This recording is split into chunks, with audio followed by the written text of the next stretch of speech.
आप किस जगह से आए हो और किस लिए करते हैं? मैं अभी कप्तान साहब से मिल के आ रहा हूँ, तो दूसरी बार मिला हूँ।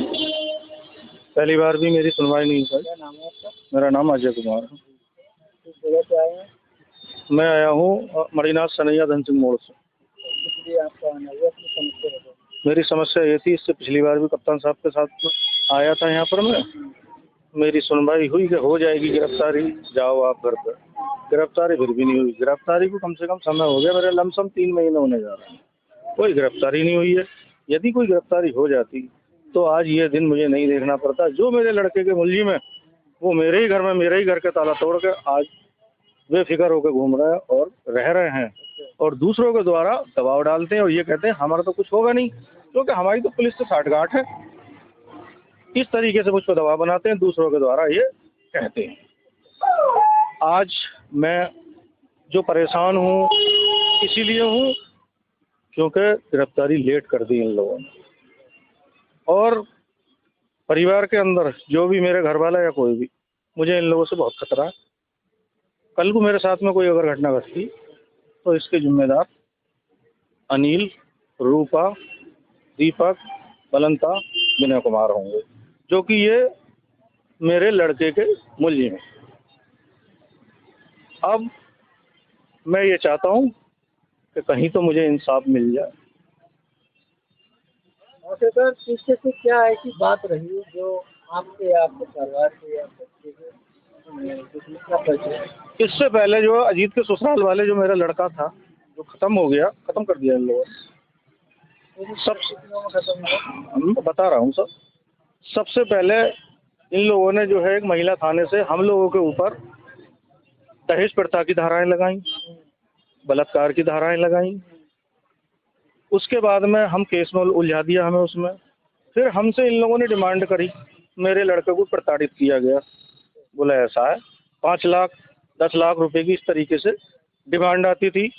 मेरा लड़का कहता था हमारे बाप कहाँ से देंगे इतना पैसा। बोले जब तक ये 5 लाख रुपए, तुम 10 लाख 5 लाख जो भी हम मांग रहे हैं समझौता तुम्हारा हो जाएगा, और पहले 5 लाख रुपए दे दो। तो हमारा लड़का बोला कि ऐसा है, मैं इन्होंने दबाव बनाया मकान का। फिर वो मकान जो अभी बेनामा कराया है मरने से कुछ दिन पहले, इन लोगों ने मेरे लड़के पे दबाव बनाकर वो मकान भी लिखवा लिया।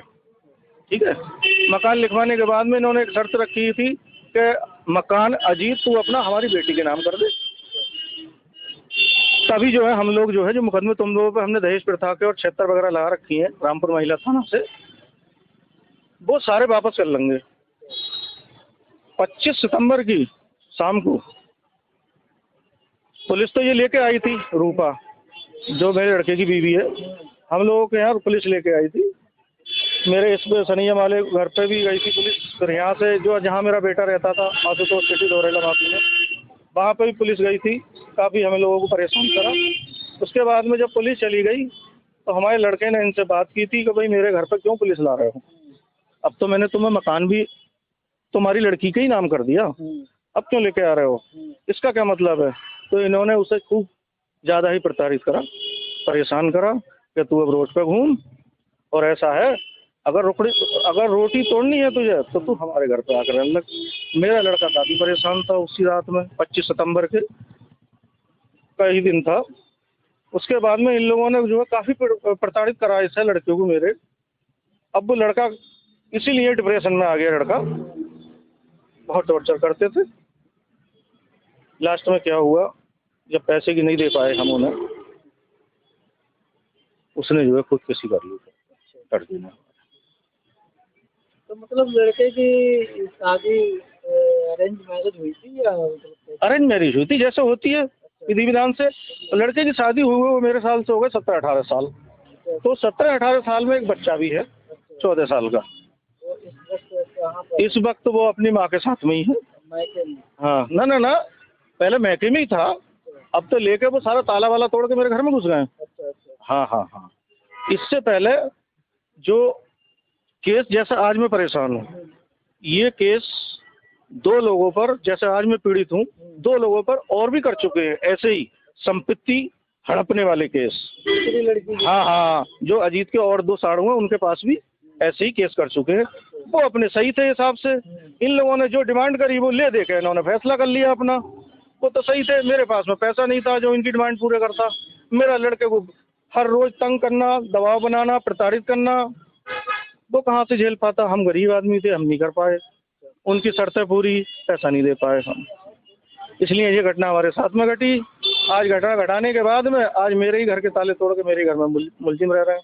वैसे आपका समझाना किस जगह का? ये है तिरह पड़ता है, रामपुर मिलक के पास में। अच्छा। हाँ तिरह। और आप मणिनाथ? मैं मणिनाथ रहता हूँ। हाँ। पहले से कोई रिश्तेदारी वगैरह पुरानी थी या नई रिश्तेदारी जोड़ी? नई रिश्तेदारी छोड़ी थी, फिर कुछ मिली जुली भी थी। हाँ, ऐसा नहीं पता था कि इतने गद्दार लोग निकलेंगे। ठीक है, अब आप और क्या चाहते हैं? अब मैं ये चाहता हूँ, अगर मुझे योगी सरकार में इंसाफ ना मिला तो पता चला कि मुझे इंसाफ मिलेगा ही नहीं। फिर योगी जी सब सुनेंगे, पैसों की बालों की नहीं सुनी जाती है। हमने सुना है कि गरीब की भी सुनी जाती है, वो गरीब की भी सुनते हैं। तो मैं तो गरीब आदमी हूँ, तो मुझे भी इंसाफ मिलेगा। इस सरकार में इंसाफ जरूर मिलेगा मुझे। मैं यही गुहार लगा रहा हूँ, बस हाथ जोड़ के यही विनती है मेरी, मुझे इंसाफ मिल जाना चाहिए। जैसा कि आपके लिए बता दें, उत्तर प्रदेश एक प्रार्थी दिव्यांग ने अपनी पूरी किस तरह से बताया, किस तरह से वो प्रताड़ित हुआ। तो ये सब आपने स्क्रीन पर देखा ही होगा। आदाब, में हसरुद्दीन, आप देख रहे हैं जलाल न्यूज 901 टीवी चैनल के द्वारा साक्षात्कार करा रहे इस खबर के साथ। तो आइए हम आपके लिए बताते चलें, खबर के अंत तक जरूर बने रहें। आखिरकार खबर क्या कहलाती है। उत्तर प्रदेश के बरेली में एक बुजुर्ग मां का दर्द व्यवस्था पर सवाल खड़े कर रहा है। पहले बेटे ने बहू के प्रताड़ना से तंग आकर जान दे दी और अब उसके घर पर भी कब्जा किया जा रहा है। मामला इज्जतनगर थाना क्षेत्र का है। पीड़िता सन्नो देवी के अनुसार उनके बेटे अजीत को उसकी पत्नी रूपा और उसके मायके वाले लगातार मानसिक, आर्थिक और शारीरिक रूप से प्रताड़ित कर रहे थे। इस प्रताड़ना से तंग आकर अजीत ने 25 सितंबर 2025 की रात फांसी लगाकर आत्महत्या कर ली। इस मामले में पुलिस ने मुकदमा अपराध संख्या 0973 बटे 2025 यानी 2025 दर्ज तो कर लिया, लेकिन कहानी यही खत्म नहीं होती। आरोपी रूपा और उसके सहयोगियों के नाम स्क्रीन पर जैसे कि आपके लिए बताना चाहेंगे। इसमें आरोप है कि आत्महत्या से कुछ दिन पहले ही 12 सितंबर 2025 को बहू रूपा ने एक साजिश के तहत धौरेरा माफी स्थित मकान, जो कि 22.52 वर्ग मीटर का है, अपने नाम करवा लिया। जबकि यह मकान सन्नो देवी और उनके पति अजय कुमार की कमाई से खरीदा गया था, जिसे उन्होंने प्यार में अपने बेटे अजीत के नाम कर दिया था। सिविल कोर्ट के कागजात का प्रतीकात्मक दृश्य सिविल सूट नंबर 787 बटे 2025 स्टे ऑर्डर पेंडिंग। पीड़िता ने न्यायालय की शरण ली। सिविल जज वरिष्ठ विभाग बरेली पुलिस के यहाँ बात संख्या 787 बटे 2025 लंबित है। कोर्ट अमीन की रिपोर्ट साफ कहती है कि मकान पर कब्जा बुजुर्ग माता पिता का था, लेकिन सन्नो देवी का गंभीर आरोप है कि पुलिस ने कोर्ट के आदेश का इंतजार किए बिना आरोपियों से मिली विगत साठगांठ करके जबरन मकान पर रूपा का कब्जा करवा दिया।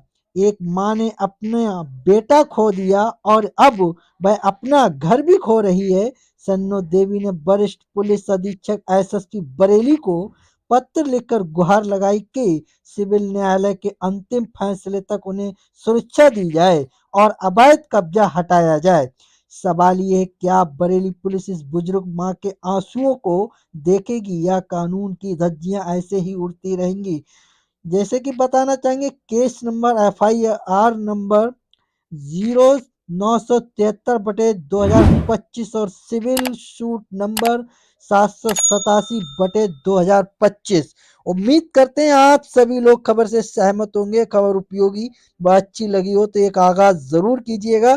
चैनल को लाइक शेयर सब्सक्राइब घंटी वाला बटन ऑल करना ना भूले, जिससे हर नोटिफिकेशन आप तक पहुंचता रहे और हमारे लिए एक सहानुभूति हौसला अफजाई मोटिवेशन मिलता है। उसी मोटिवेशन के साथ हर रोज तरोताजा खबरों को लेकर आपके बीच उपस्थित होते हैं। मेरा खबर दिखाने का, बताने का, समझाने का मकसद रहा लोगों के लिए जागरूक करना, ना कि किसी की भावना के लिए ठेस पहुंचाना। खबरों में हमारे साथ बने रहने के लिए हमारे चैनल जलाल न्यूज 901 के लिए सब्सक्राइब करें, जिससे तमाम छोटी बड़ी खबरें आसानी से मिल सकें। जय हिंद।